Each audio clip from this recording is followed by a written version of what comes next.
In this video, I'm going to show you how to operate the freeze dryer according to the SOP.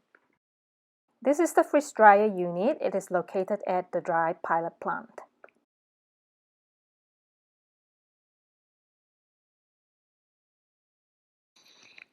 First of all, request for a training if you have never used this freeze dryer before.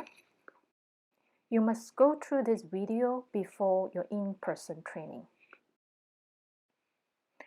A copy of complete operator manual and controller manual are available on top of this equipment.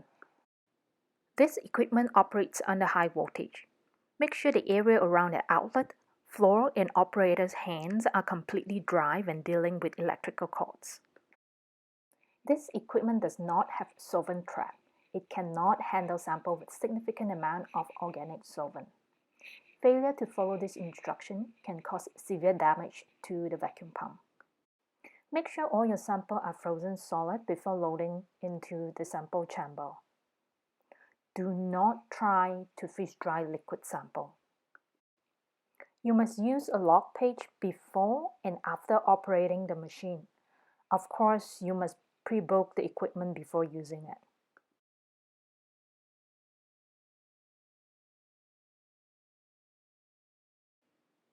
And now here we go, the hands-on part. So on the log page, you'll be asked the condition of the equipment before running a recipe. The cleanliness of the equipment is very important. It could determine the success of your freeze drying process and the lifespan of the equipment. Therefore, you shall conduct a proper inspection. So how to do that? First, inspect the sample chamber. Remove any solid residue you can find.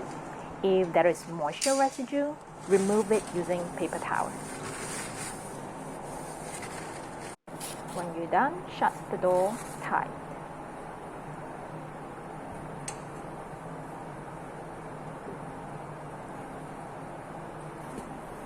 Next, inspect the condenser. Remove any residue you can find.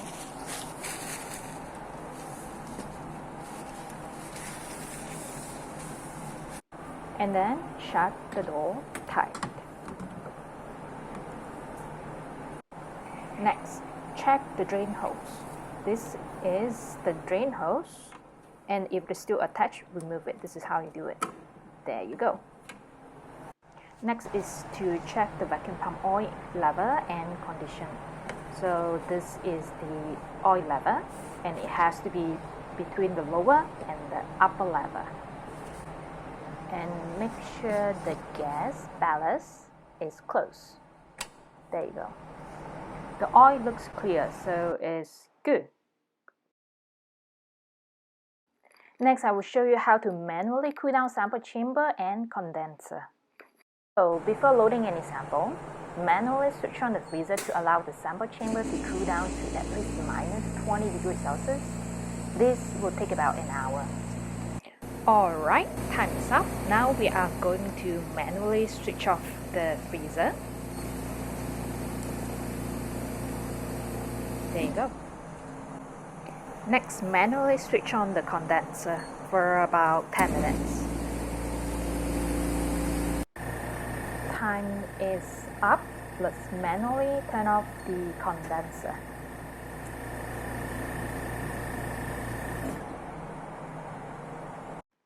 Next is to check the door seal using the vacuum control.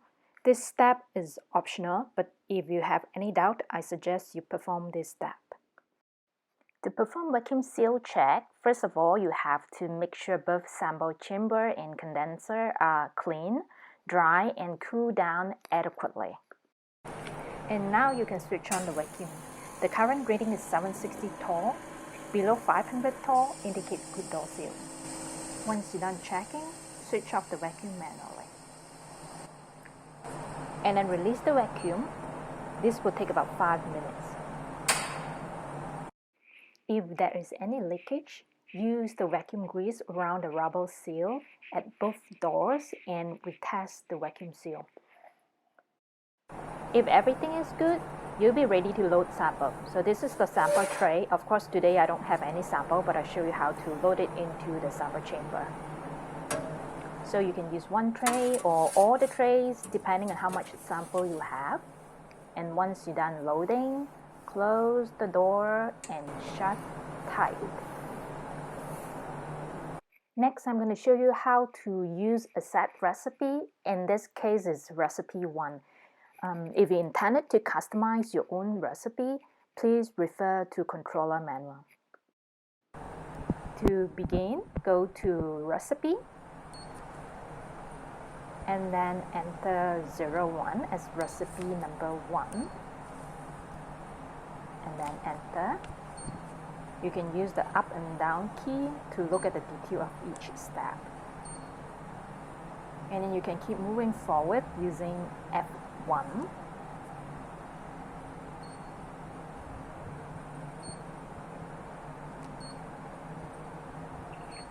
And when you're done looking, hit synoptic and that will bring you back to the main screen. And you're ready to start. So hit start and the cycle will begin. And we are running recipe number 1. Once the cycle begins, I will encourage you to pop in every hour or so for the first few hours just to make sure the cycle continues smoothly. If there is any alarm trigger, check the details and do the correction necessary. I would encourage you to come in a few times every day on the following days until the cycle is completed.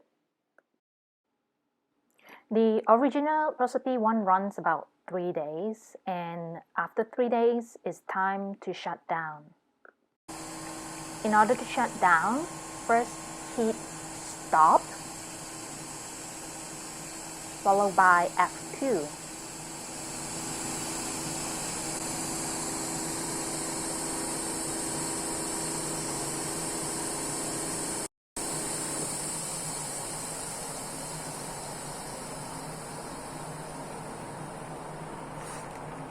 And now release the vacuum. This will take 5 minutes.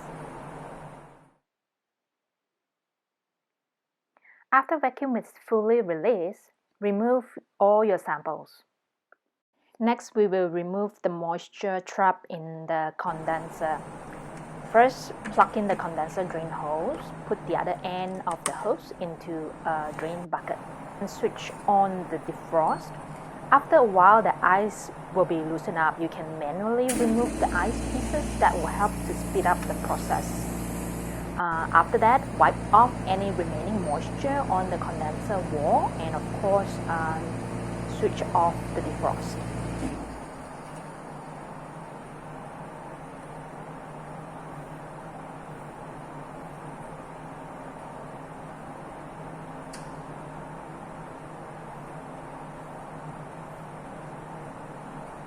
The defrost might take a while depending on how much moisture were trapped in the condenser.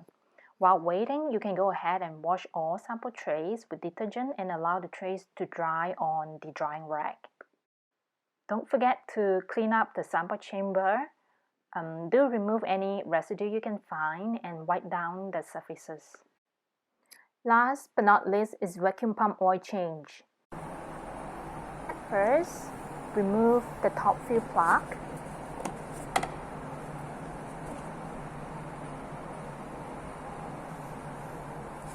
And then open the drain hose.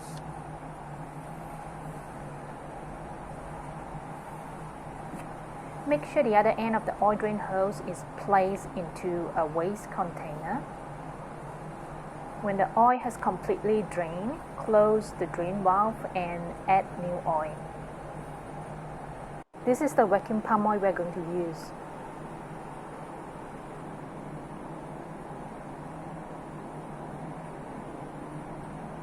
And then you can visually check to ensure the proper oil level.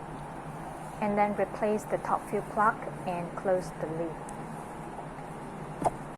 Alright, that's all I want to show you. Thank you for watching and I will see you soon.